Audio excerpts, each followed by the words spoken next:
है, क्या इनका सही चरित्र है? राधा राधा कह के, राधे राधे कह के रुपया मांगते हैं। हमें अपने भाव से देखना है। जिसका चश्मा हरा होता है उसे हरा दिखाई देता है, जिसका लाल होता है उसे लाल दिखाई देता है। हमारा चश्मा भाव का है। भावोत्सवेन भजताम रस काम धेनु। अखिल कोटि ब्रह्मांड नायक प्रभु श्री कृष्ण चंद्र जी कह रहे हैं, पूज्य भाई जी महाराज उस पद में लिखते हैं कि अगर मुझे कोई खरीदना चाहे तो निश्चित किया हुआ मूल्य है राधा नाम। राधा मुझे खरीद सकता है, ठीक है। उनके चरणों में लक्ष्मी जी सदैव चापती रहती है, हरि के चरणों को। और वो राधा कहकर 100 रुपया पूरे दिन में या 200 रुपया इकट्ठा किया और कहीं खोली लिए हुए, वृंदावन में छोटी कुटिया लिए हुए आटा दाल ला के खाता है, वृंदावन वास करता है। आप उसे भिखारी समझते हो? आप उसे नीच समझते हो? आप उसको, इस वृत्ति को नीच समझते हो? और जो करोड़ों का गफला करके एसी में सोते हैं और व्यभिचार करते हैं, मांस मदिरा पाते हैं, उनको बड़े आदमी समझते हो? अरे इनके चरणों की रज के समान कोई बड़ा आदमी नहीं है। इनसे बड़ा कौन होगा जो रात दिन बिहारी जी के दरवाजे पे बैठे हुए हैं, 100 200 500 मिले उसी में खोली का किराया देते हैं, उसी से वो दाल रोटी ला के खाते हैं, मजीरा बजा कर राधा राधा कीर्तन करते हैं और वहीं लुढ़क के सो जाते हैं। दिन में, रात्रि में उस कुटिया में पहुंचते हैं। आप क्या समझते हो? एक दिन एक संत भगवान को देखा, वो पद गाते रहते, पधार गए, 25 वर्ष पहले की बात होगी। रसखान जी के पद, बड़े बड़े रसिकों के पद गाते रहते थे, 100 200 500 उनको। इसके बाद राम जी आई में एक दिन भिक्षावृत्ति के लिए, वहां तो देखा वो बांट रहे थे एक एक वस्त्र, कुछ रुपए और भोजन सामग्री। उनको देखा कि अरे ये तो 10-10 रुपए वहां एकत्रित करते थे। नजदीक गए और कहा, बाबा ये आपकी तरफ से आपका कोई भगत? बोले ले, जो बिहारी जी दे देते हैं उससे हमारा काम चल जाता है, जो बच जाता है वो ऐसे संत से। क्या आप समझते हो? आप इन भिक्षुकों को क्या समझते हो, जिनके दर्शन करने के लिए पूरा जीवन हो जाता है, लोग एक बार भी नहीं आ पाते, रोज उनके दरवाजे में बैठ के उनकी जय बोलते हैं। आप इन भिक्षुकों को आप क्या समझते हो? वृंदावन के भिखारी किनके भिखारी हैं? बाके बिहारी के दरवाजे के, राधा वल्लभ लाल के दरवाजे के। आप विषयों के, भोगों के, पापाचरण के भिक्षुक हो। आप देख लो, हमारी बात कड़वी लगेगी, आप उनको भिखारी समझ रहे हो जो 100 रुपए में संतोष करके धाम वास कर रहे हैं। तुम अपने को देखो, करोड़ों ने भगवान ने दिया, फिर भी तेरे अंदर संतोष नहीं, फिर भी तू भगवान की दिन भर जय नहीं बोलता, फिर भी दिन भर भगवान का नाम कीर्तन नहीं करता। वो उनके धाम में रहते, उनके नाम में रहते हैं। बाहरी दोष दर्शन करके अपने हृदय को मलिन करके धाम से चले जाते हैं बहिर्मुख लोग, यहाँ कुछ ले नहीं पाते। इसलिए यहाँ के भिक्षुकों की शरण हो जाओ तो बिहारी जो प्रसन्न हो जाएंगे। आप क्या समझते हो? ये जो बिहारी जो राधा वल्लभ जी इनके दरवाजों में, जो गलियों में यहाँ बैठे हैं, तुम साधारण नहीं समझना, साधारण मत समझ लेना। ये धामवासी हैं, महान योगियों को भी पवित्र करने की सामर्थ्य रखने वाले ये हैं। बाहरी तुम्हारे नेत्र हैं इसलिए तुम्हें दिखाई नहीं देता। श्रीपाद जैसे महापुरुष कह रहे, वर्मी वृंदारण्य सुवरा की मदन मोहन द्वारी।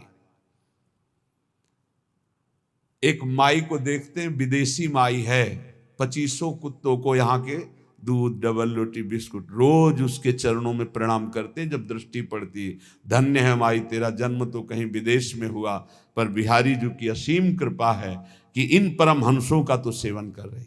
ये कौन है जानते हो? श्रीपाद जैसे महापुरुष कह रहे हैं, मुझे कुतिया कुत्ता बना दिया जाए, मदन मोहन के द्वारे पे पड़ा रहूंगा। उद्धव जैसे महापुरुष कह रहे हैं, यहाँ की गुलमलता औषधि बना दी जाए। हरिराम व्यास जी जैसे महापुरुष कहते हैं, यहाँ का स्वान बना दिया जाए। ये धाम है, यहाँ दोष दृष्टि मत करना किसी पर। अरे ये तो बिल्कुल मत करना, ये लाडली लाल के लाडले हैं, इनकी बाहरी बात अलग है, आंतरिक बात को आप नहीं जानते। बिहारी जी में पौशाले में एक माई पानी पिला दी। ये पहले की, अब तो ऐसी दिनचर्या श्री जी ने दे दी है कि कहीं भी नहीं जाना हो पाता।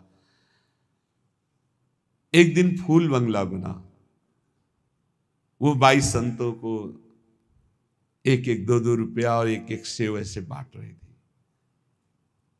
बहुत ही उत्साह में भरी थी, जैसे उसके बेटे का ब्याह हो रहा हो। पूछा, माई ये आज तू पौशाला से हटकर, पानी पिलाने से हटकर ये क्यों बांट रही है? क्या कोई उत्सव है? हाँ, आज हमारे बिहारी जी को फूल बंगला बना है। जो पानी बेचने से पैसे मिलते थे पिलाने से, उनमें से आज फूल बंगला। ओ फूली गो, आप क्या समझते हो? पानी पिला रही, एक एक रुपया एकत्रित कर रही, बाद में फूल बंगला बना रही। आप इनको ऐसे मत देखिए कि ये भिक्षुक हैं, अरे ये तो मांगने वाले हैं। नहीं नहीं नहीं, ये बिहारी जी के कृपा पात्र हैं। जहां बड़े बड़े आचार्य कोटि के महापुरुष मांग कर रहे, हे हरि हम कब हुई हैं ब्रजवासी, वो उनके दरवाजे पर पड़े रहते हैं। अहो भाग्य, अहो भाग्य जिनको ऐसा सौभाग्य मिला कि गलियों में बैठकर राधा राधा करके पूरा दिन व्यतीत करते। जो मिला उससे उदर पोषण और भरोसा केवल बिहारी बिहारिंजू का, और धाम वास कर रहे हैं। यहाँ के पशु पक्षी सब महामंगल मोद में, ये सब भगवत प्राप्त होंगे, ये सब भगवत प्राप्त। आप नहीं समझते धाम की महिमा को। जब महापुरुषों की कृपा से, चरण रज के प्रताप से महिमा प्रकाशित होती, तब ये लगता है अहो भाग्य इनके। उसी ठसक में आपको कहते हैं पास बन चुका है, सबको श्री जी के पास जाना है, उसी ठसक में बोलते हैं। हम कोई तुम्हें विनोद में या मजाक में ढांढस नहीं बंधवा रहे, हम सत्य वस्तु का वर्णन कर रहे हैं। श्रीपाद कह रहे, अपि शरमापि रमा प्रिय सख्यपि नान्यत्र नो रमापि श्यामो। वृंदावन की कुतिया कुत्ता बना दो प्रियाजू, पर बाहर लक्ष्मी की प्रिय सखी बनाकर मुझे मत भेजना। अर्थात महावैभव संपन्न कोई रानी महारानी ऐसे मुझे वृंदावन की कुतिया बना दो, वृंदावन का कुत्ता स्वान बना दो। क्यों? क्योंकि कभी गलबहियां दिए हुए प्रिया प्रीतम निकलेंगे, हम पर दृष्टि पड़ जाएगी। ये हमारे दरवाजे का है, बस ये बात देख लेंगे तो हमें वो वस्तु मिलेगी जो बड़ी बड़ी साधना से नहीं मिलती। और देख लिया है, अगर देखा ना होता तो यहां रह नहीं पाते, यहां आ ही नहीं पाते, यहां जन्म ही नहीं हो पाता। उत्तीर्य विष्णु मायामपि, अरे वृंदावन में बैठे हो आप, ओहो।